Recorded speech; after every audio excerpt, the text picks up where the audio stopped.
축산, 검협전,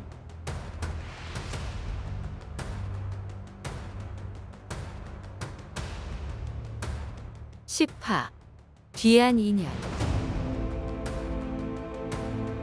현숙한 여인이 서생을 구하고 호감을 품으니 술고래 검선이 다리를 놓아 가연을 맺어주네.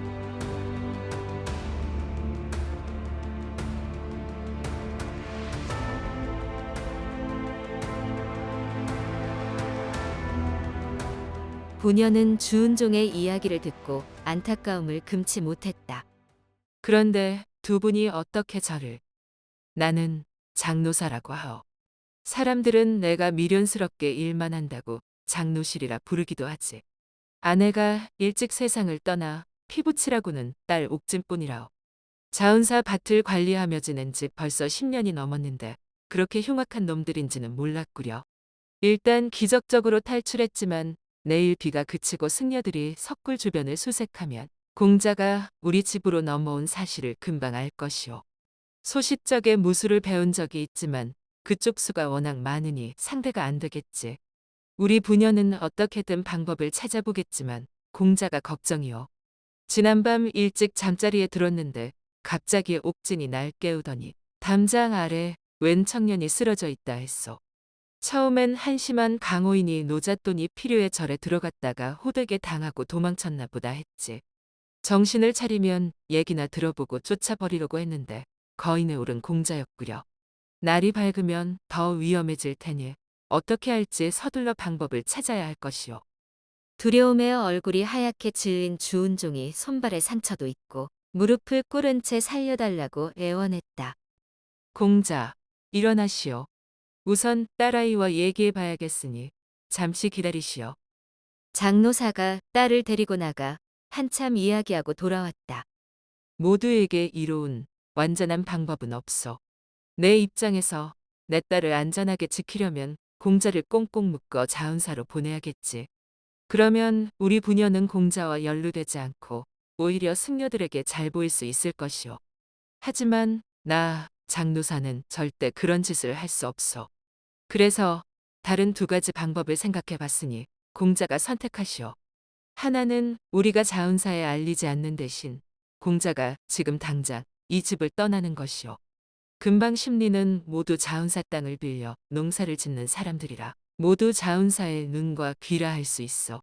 무사히 빠져나갈 수 있을지는 오롯이 공자의 운에 달렸어.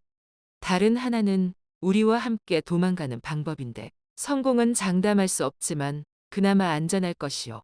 사실 이곳은 고향이나 다름없어 떠나고 싶지 않지만 늙음하게 피부치라고는 딸아이 하나뿐이라 저 아이 뜻을 외면할 수가 없구려.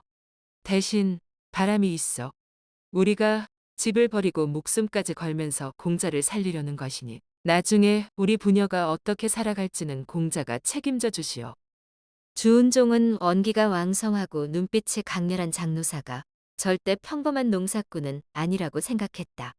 더구나 하나하나 모두 옳은 말이었다. 특히 집을 버리고 목숨까지 걸면서 어려움에 처한 자신을 구해준다니 이 얼마나 감격스러운 일인가? 의로운 분을 만나 평생 갚지 못할 은혜를 입습니다.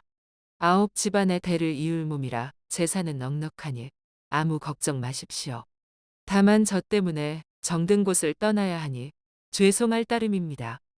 장옥진이 가만히 이야기를 듣고 있다가 밖으로 나갔다. 어떤 희생과 위험이 따르는지 알고 있다니 그럼 되었어. 그리고 한 가지 더. 공자가 배은망덕한 사람도 아닐 테고 많이 배운 사람이니 남녀가 유별함을 잘 알 것이라 믿소. 어르신, 어찌 그런 당치 않은 일이 있겠습니까? 저도 도리를 잘 알고 있습니다. 야밤에 어르신 없이 따님과 둘만 남더라도 결코 무례한 행동은 하지 않을 것입니다. 그렇지 않으면 짐승과 무엇이 다르겠습니까? 장노사가 살짝 미간을 찌푸렸다. 공자는 아는 것도 참 많구려. 그럼 어떻게 도망갈지도 말해보시오. 주은종이 눈만 껌뻑껌뻑했다. 부잣집에서 태어나 평생 고생이 뭔지 모르고 자란 사람이 며칠 동안 험한 일을 당한 데다 지난밤 거센 비바람을 뚫고 탈출하느라 손발이 상처투성이가 되었어. 아직 비도 그치지 않았으니 그 몸으로 도망은커녕 달리도 움직이기 힘들 것이오. 주은종은 그제야 제 몸의 상처를 살피고 천천히 일어나 걸어보았다. 겨우 2걸음 내딛는데 참을 수 없는 고통에 눈물까지 흘렀다. 이대로는 도저히 걸을 수가 없었다. 걱정 마시오. 방법이 없다면 우리가 왜 목숨을 걸고 함께하겠어? 그때 장옥진이 보따리 2개와 삼배를 들고 들어왔다. 시간이 많지 않아 필요한 물건만 간단히 챙겼어요.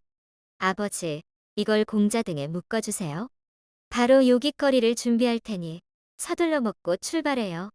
더 늦으면 무슨 일이 생길지 몰라요. 장옥진이 나간 후 장노사가 삼배를 펼쳐 둘로 찢었다. 하나는 주은종의 등에 십자로 묶어 매듭을 짓고 다른 하나는 가랑이 사이로 돌려 묶었다.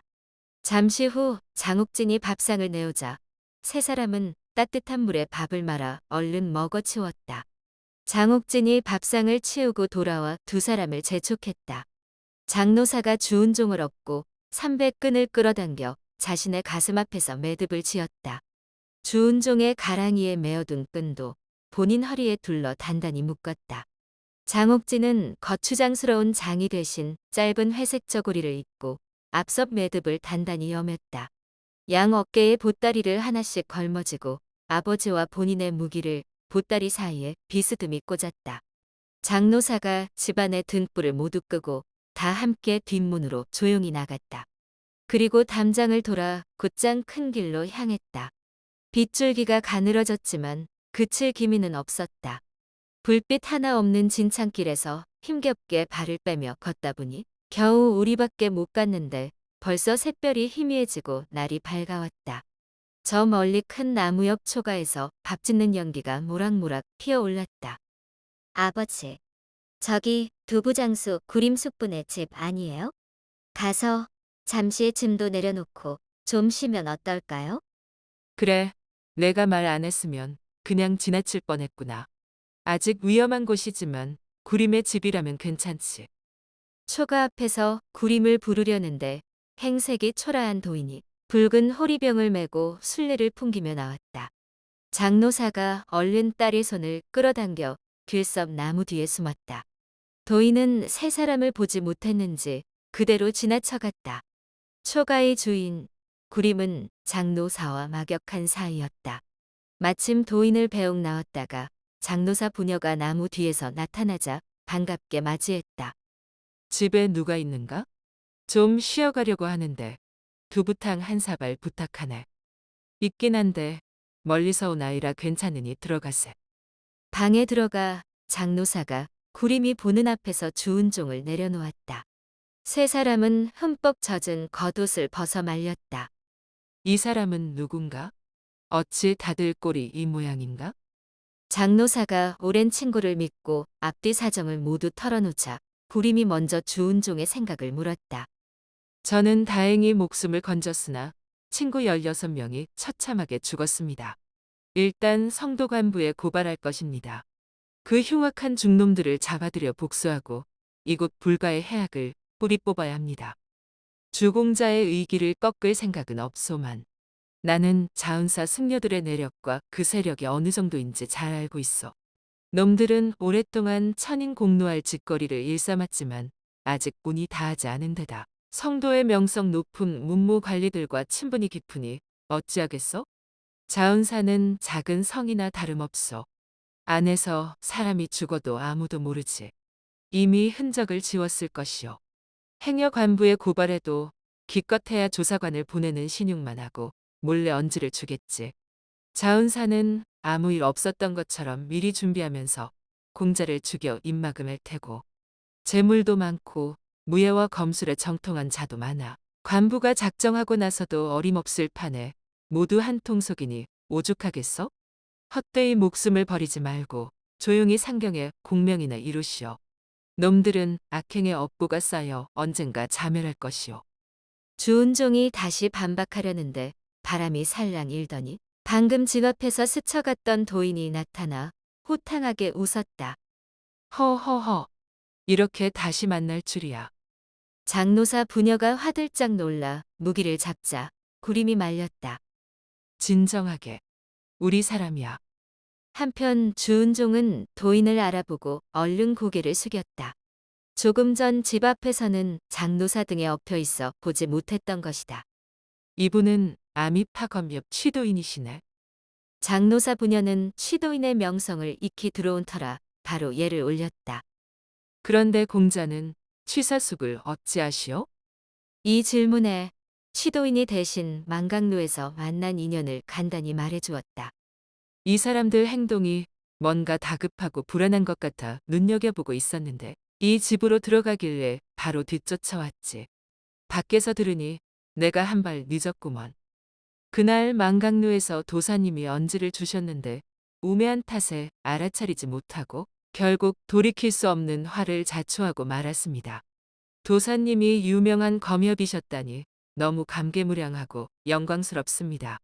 구사일생으로 목숨을 건진 터라 속세의 모든 인연과 공명이 부질없게 느껴집니다. 도사님의 제자가 되어 산에 들어가 돌을 닦고 싶습니다. 부디 받아주십시오. 주은종이 무릎을 꿇고 간청하자 취도인이 크게 웃었다. 일어나거라. 내 제자가 되는 것이 그리 쉬운 줄 아느냐? 타고난 자질이 훌륭해. 내가 거둘 수도 있지만 그 전에 세 가지 조건이 있다. 첫째, 사람이라면 응당 효와 의를 우선해야 한다. 9집안의 자식이라곤 너 하나인데 내가 출가하면 누가 조상의 제사를 물려받고 누가 집안 어른들을 봉양하겠느냐? 일단 집으로 돌아가 혼인하고 자식이 생기면 그때 찾아오거라. 둘째, 우리는 지난 왕조의 백성이다. 조국이 운명을 다해 사라졌지만 우리 문파는 절대 오랑캐를 섬기지 않는다. 셋째, 우리는 검협으로서 오랑캐에게 핍박받고 악인에게 고통받는 백성을 구해야 한다. 그 외의 문파 규율은 입문하면 을에 알게 될 것이다. 우선 이 세 가지를 지킬 수 있겠느냐? 총명하고 식견이 뛰어난 주은종은 일생일대 귀한 인연임을 알고 절대 놓치고 싶지 않았다. 바로 무릎을 꿇고 대답한 후 사부를 모시는 예를 올렸다. 옆에서 가만히 지켜보던 장옥진은 갑자기 무슨 생각이 들었는지 주은종이 예를 마치자마자 취도인 앞에 무릎을 꿇고 자신도 제자로 받아달라고 청했다. 일어나게. 난 여자 제자는 받지 않아. 낭자는 나중에 나보다 더 훌륭한 사부를 만날 것이네. 두 사람은 앞으로 각 문파를 빛낼 영웅이 될 테니 너무 서두르지 말게. 장옥진은 몇 번이나 간청했지만 끝내 받아들여지지 않자 겸연쩍어하며 일어섰다. 운종아. 사실 그날 망각루에서 너희 일행에게 두리운 죽음의 그림자를 보았다. 너는 구원의 빛이 있었는데 나머지는 없더구나. 무릇 생명은 모두 중하거늘 어찌 위험을 보고 외면할 수 있겠느냐? 한데 너희를 뒤따라 가던 중 우연히 검선 선배를 만났고 그분이 시킨 일을 처리하느라 사흘이 지체되었지. 돌아와서 너희 행적을 찾던 중 지난밤 폭우에 이곳을 지나다 우연히 나무에 목을 맨 아이를 발견했다. 서둘러 줄을 풀어 아이를 구해 여기로 데려왔지. 새벽녘쯤 정신을 차리길래 사정을 물으니 바로 내시동 소사마더구나. 사흘이 지나도 너희가 돌아오지 않고 객잔 주인은 아무리 물어도 절이 어딘지 알려주지 않아. 발만 동동 구르고 있는데 어쩌녁 웬 화상이 객잔 주인과 한참 쑥덕이고 간 후 영문도 모른 채 쫓겨났단다. 널 찾는다고 숲을 헤매면서 큰 비를 맞고 심신이 지치니 다 포기하고 죽으려 한 모양이야. 내가 없으면 집으로 돌아갈 수 없다고 생각했을 테니까. 소사마 얘기를 들으면서 이미 늦었을지도 모른다는 생각이 들었지. 어쨌든 서둘러 자운사에 가려던 참이었는데 이렇게 만났구나. 사흘 늦는 바람에 16 목숨을 잃은 것은 정말 애석하지만 이 또한 하늘의 뜻이겠지. 아직 저놈들 운이 다하지 않았으니 복수는 잠시 미루거라. 소사마는 저쪽 방에서 쉬고 있다. 너도 여기에서 하루 쉬거라. 여긴 내가 있으니 안심해도 된다. 중놈들도 복이 있으면 오지 않을 것이다. 내일 안전한 곳까지 바래다주고 일단 내공 수련법을 알려줄 테니 잘 연마하도록 해라. 내 실력에 따라 틈틈이 가서 지도해주마. 이때 소사마가 나타나 주은종을 보고 목 놓아 울었다. 방에서 쉬던 중 익숙한 목소리가 들려 몰래 나와 엿듣다가 제 주인임을 알고 불쑥 들어온 것이었다. 그 사이 취도인은 주은종의 상처에 단약을 발라주었다. 벌써 해가 중천이라 보는 눈이 많아졌으니 어서들 쉬시게. 그게 다 자은사 눈이 아닌가? 혹여 놈들이 오거든 구림과 내가 쫓아버릴 테니 걱정 말고. 나머지 사람들은 방에 들어가 쪽잠을 청했다. 장옥진은 취도인의 거절에 크게 상심하고 너무 답답해 쉬이 잠들지 못하고 뒤척였다. 한편 자운사 승려들은 오후 늦게 주은종이 도망친 것을 알았으나 지난밤 큰 비 때문에 어디로 사라졌는지 흔적도 찾을 수 없었다. 온 마을을 샅샅이 뒤지며 구림 집에도 2번이나 찾아왔지만 구림이 적당히 둘러대고 돌려보냈다. 그들은 며칠이 지나서야 장노사 부녀가 주은종을 구해 집을 버리고 떠난 것을 알았지만 어쩔 도리가 없었다. 주은종은 구림 집에서 하루 쉬는 동안 이런저런 이야기를 하며 구림과 장노사가 어떤 사람인지 알게 되었다.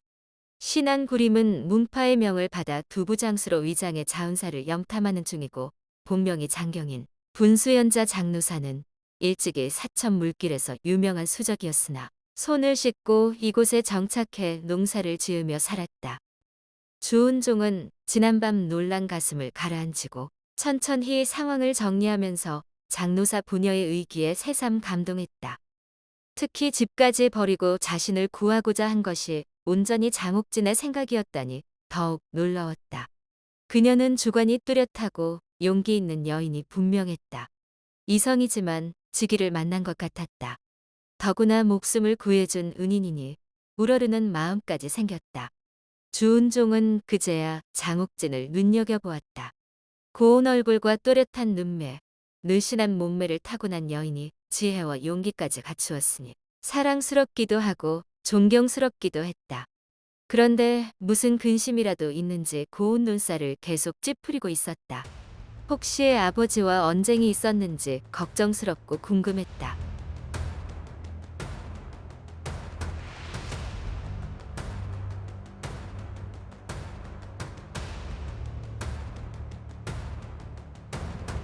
다음 화에서 이어집니다.